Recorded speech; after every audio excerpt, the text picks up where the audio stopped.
जिनकी चाय पहले से मीठी है, उनकी चाय में थोड़ी और चीनी डालने से कुछ खास फर्क नहीं पड़ेगा, लेकिन जिनकी चाय फीकी है, उनकी चाय में अगर चीनी पहुंचाएं तो ऐसे लोगों की सुबह भी मीठी हो जाएगी। प्रधानमंत्री नरेंद्र मोदी जी ने 5 जनवरी 2018 को ये बात कही थी। एनसीपीसीआर ने इसी बात को एक मंत्र बनाकर अपना लक्ष्य तय किया। केंद्र सरकार ने साल 2018 में आकांक्षी जिला कार्यक्रम की शुरुआत की। देश भर से 112 एस्पिरेशनल जिले चुने गए, ऐसे जिले जो सालों तक वंचित रहे, जहां न विकास पहुंच पाया न ही सपने, जहां न सरकारी योजनाएं ठीक से पहुंच पाईं और न बेहतर कल की उम्मीद। प्रधानमंत्री नरेंद्र मोदी जी के मार्गदर्शन में ऐसे ही 500 आकांक्षी ब्लॉक्स को विकास की दौड़ में आगे ले जाने के लिए राष्ट्रीय बाल अधिकार संरक्षण आयोग भी अपनी भूमिका सक्रियता से निभा रहा है। आयोग ने देश भर में अब तक 134 से ज्यादा बेंचेस लगाई हैं।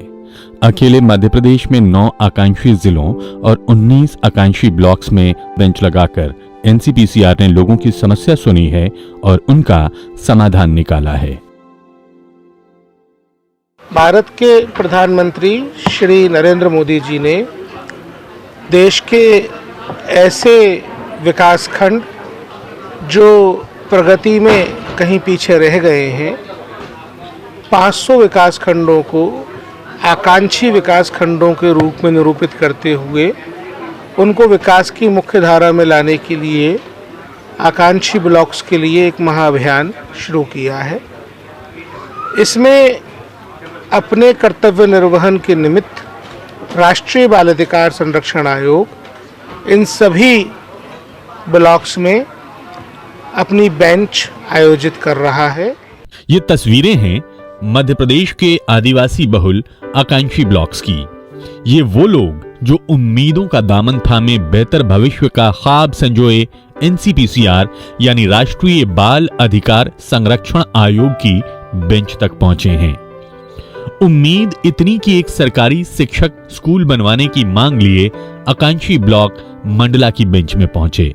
मैं सुजान लाल साहू संविदा शिक्षक हूँ सर। सैटेलाइट शाला ददरा टोला पड्डी कोना में, वहाँ शाला का निर्माण नहीं हुआ है। शाला विहीन संस्था है।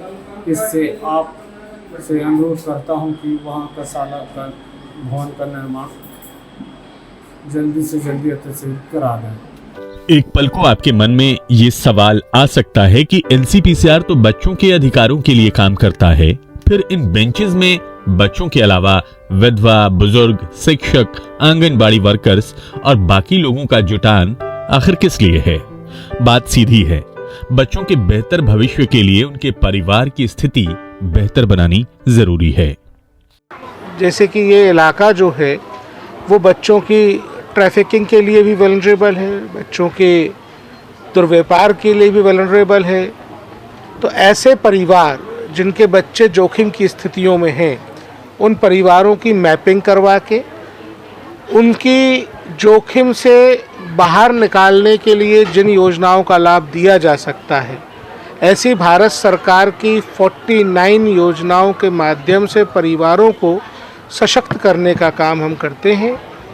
ये योजनाएं प्रधानमंत्री जी के द्वारा शुरू की गई रूरल लाइवलीहुड मिशन से लेकर के प्रधानमंत्री आवास से लेकर के उज्ज्वला से लेकर के sponsorship, PM care for children, सभी प्रकार की योजनाएं हैं जिनका लाभ बच्चों को सुचारू रूप से मिलता रहे, ये हम तय करते हैं। देश की राजधानी दिल्ली से लगभग 1000 किलोमीटर दूर मध्य प्रदेश के आकांक्षी जिलों में एक है डिंडोरी। यहाँ एक गांव है गन्नागुड़ा। इस गांव में ख्वाब पल रहे हैं। देश की एक नन्ही सी बेटी अपने पंखों को फैलाकर उड़ना चाहती है।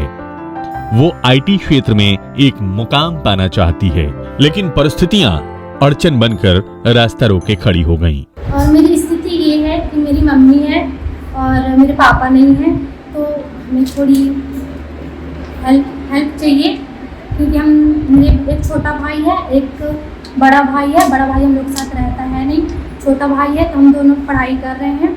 मैं हूँ 10th में और मेरा छोटा भाई वो है 9th क्लास में, और हम दोनों पढ़ना चाहते हैं। मुझे मुझे IT क्षेत्र में ही काम करना है। अधिकारियों से भरे हॉल में बेंच के सामने इस बेटी ने पूरे आत्मविश्वास के साथ अपना सपना बताया। सपने को पूरा करने में आ रही परेशानी भी बताई। तत्काल ही बेंच ने अधिकारियों से इस बेटी के लिए सारे जरूरी इंतजाम कराने को कहा। समस्या का समाधान हुआ तो इस बेटी के चेहरे पर एक भरपूर मुस्कान देखने को मिली। कहते हैं ना, सपने सच होते दिखने लगते हैं तो आवाज में खनक आ ही जाती है। और मोदी जी से यही रिक्वेस्ट है, वो हम जैसे बच्चों के लिए जो भी कर रहे हैं वो ऐसे हमेशा करते रहे। Thank you Modi ji. मध्य प्रदेश के आकांक्षी जिलों में बच्चे कई तरह की परेशानियों के साथ इन बेंचेस तक पहुंचे।